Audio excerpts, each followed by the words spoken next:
go, turn it up, let's start. From block to block, we snatching hearts and jack your marks. And the punk police can't pay me, and maybe we can have peace someday. Gee, but right now. Yeah, I always listen to Tupac's music. My sister, actually, when I was younger, she was like, oh, Tupac's gonna be your brother-in-law, basically. You know, a lot of musicians, they cite different artists that their parents maybe listened to around the house on Saturday mornings when they were cleaning and blah, blah, blah, blah.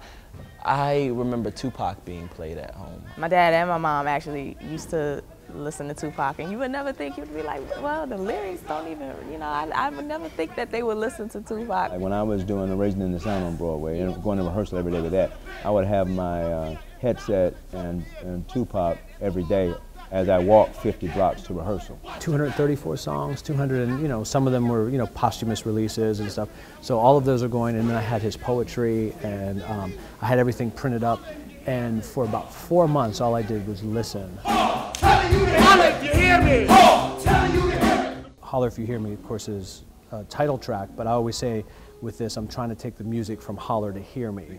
And that I feel that West Coast, East Coast, all that sort of publicity battle gets in the way of what he was writing about. So this is a fictional story. It's about friendship. There's a love story. You know, it's about a guy who gets out of jail but still finds himself in prison.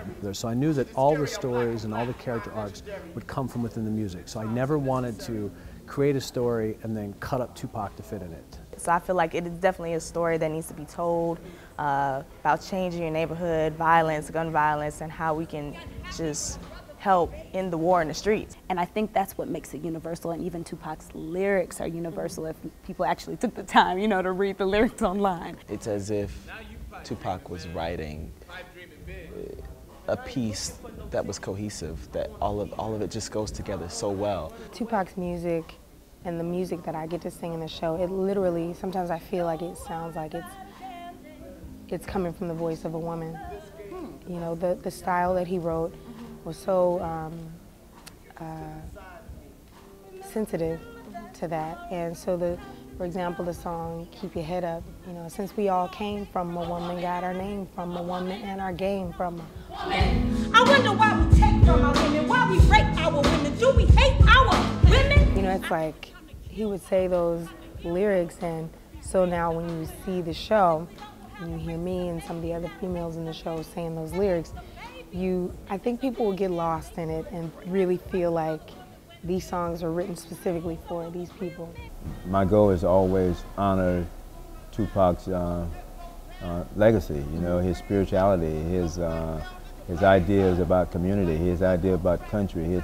So I want to do, you know, I want to present that. So those hip-hop fans will say, wow, this only uplifts what we've already been knowing for years. And then I want that Broadway audience, the traditional audience that have never thought about Tupac the artist, I want them to see that this guy was saying something. Writers like August Wilson and Shakespeare talk about those universal themes, and I think Tupac belongs right in that army. Telling you to hear me. The rebel. Telling you to hear me. Telling you to hear me.